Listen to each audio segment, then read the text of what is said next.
और अब तो ममता दीदी को भगवा से भी चिढ़ हो गई। जाकर के कहा था गर्व से कहो हम हिंदू हैं, और हिंदू धर्म और संस्कृति की अलग दुनिया के अंदर बताने का काम किया था। ममता दीदी को मालूम होना चाहिए कि उत्तर प्रदेश के अंदर भी एक सरकार थी, वह भी जय श्री राम के नारे को बैन करना चाहती थी। उत्तर प्रदेश की जनता पार्टी की जवान को बंद कर दिया है।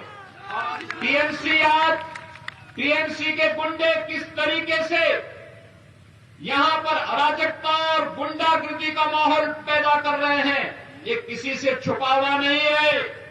और यही कहने के लिए मैं आया हूं, अभी 8 दिन पहले भारतीय जनता पार्टी के विस्तारक की निर्मम हत्या यहां पर हुई है, और हम आपसे कहने के लिए आए हैं भाइयों बहनों, ज्यादा दिन नहीं, कुल मिलाकर के 40 दिन का समय है, और 40 दिन के बाद भी आप देखना कि 35 दिन के बाद उल्टी गिनती प्रारंभ हो जाएगी टीएमसी के गुंडों की, क्योंकि तब बंगाल के अंदर तब टीएमसी की सरकार नहीं, भारतीय जनता पार्टी की सरकार होगी, और इन सभी गुंडों को ढूंढ करके कानून के शिकंजे में डालने का कार्य किया जाएगा।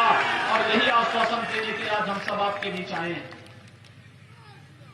यहां पर न रोजगार की व्यवस्था दी, न नौकरी की व्यवस्था दी, उद्योग धंधे बंद हो गए।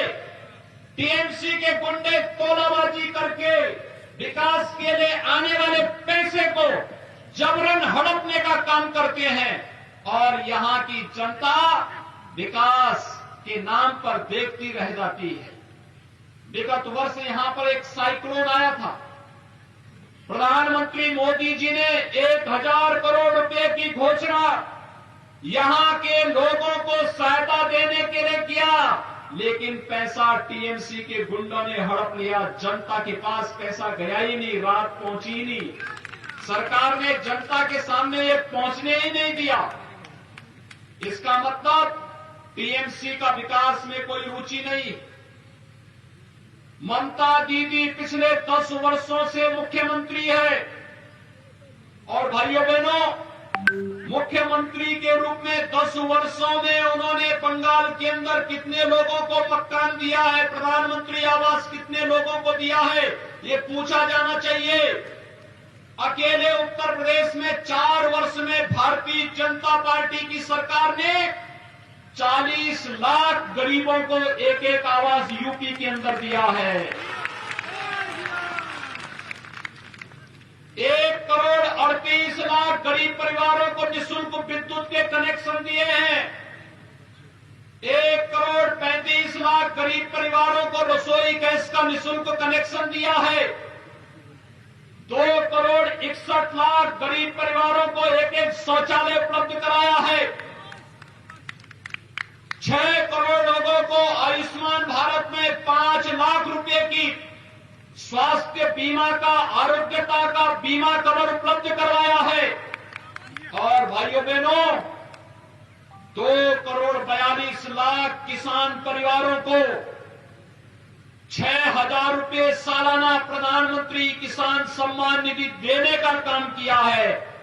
मैं पूछना चाहता हूं ममता दीदी से, आखिर ये लाभ बंगाल की जनता को क्यों नहीं मिल पा रहा है? अगर उत्तर प्रदेश की जनता को ये लाभ मिल पा रहा है, तो फिर बंगाल की जनता को ये लाभ क्यों नहीं मिल पा रहा है? कारण साफ है, टीएमसी की सरकार का लोक कल्याण में, जन कल्याण में, जनता के हितों पर कोई ध्यान नहीं है।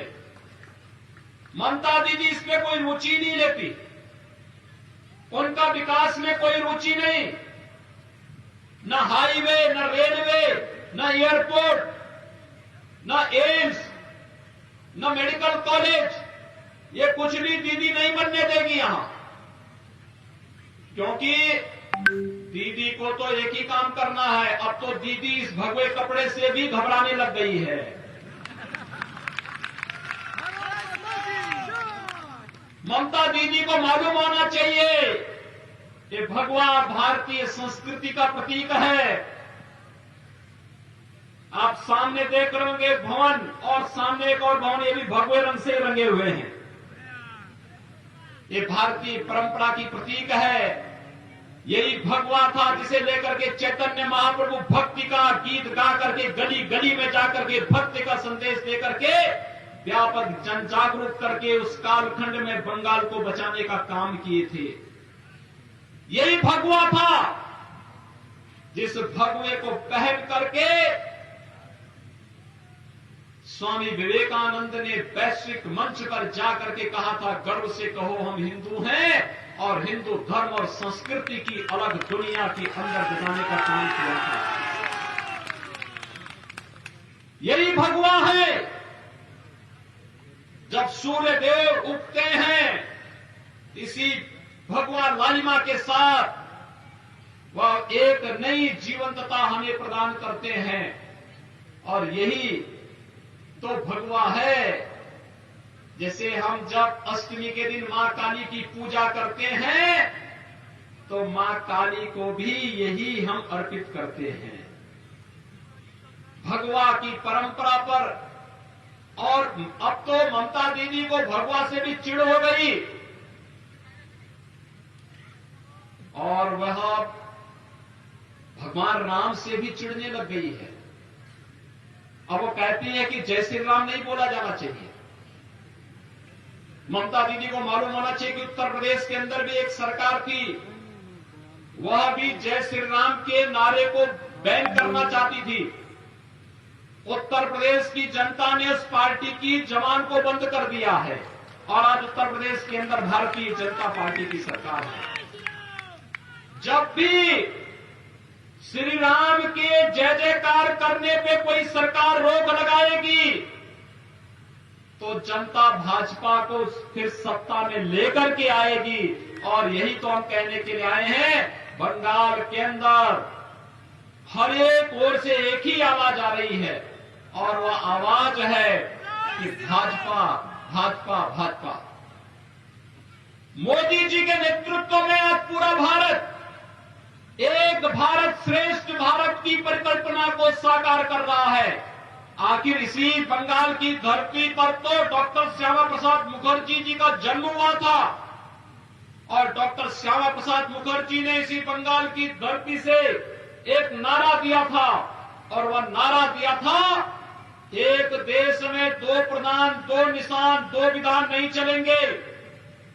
जब जम्मू कश्मीर के अंदर कांग्रेस की कुटिल नीति के कारण भारत के संविधान में धारा 370 जोड़ने की कुत्सित चेष्टा हुई थी, उसके खिलाफ किसी ने आवाज उठाई थी, तो बंगाल की धरती पर पैदा हुए महान सपूत डॉक्टर श्यामा प्रसाद मुखर्जी ने उसके खिलाफ आवाज उठाई थी। और भाइयों बहनों, डॉक्टर मुखर्जी के उस सपने को साकार करने का काम किया है प्रधानमंत्री मोदी जी ने और गृह मंत्री अमित शाह जी ने, जिन्होंने कश्मीर में धारा 370 समाप्त करके आज जम्मू कश्मीर के अंदर एक व्यवस्था बना दी है कि अगर 24 परगना क्षेत्र के नौजवान भी जम्मू कश्मीर में जमीन खरीदना चाहेंगे, तो उनको वहां पर इसकी पूरी स्वतंत्रता होगी, कोई इसे रोक नहीं सकता है।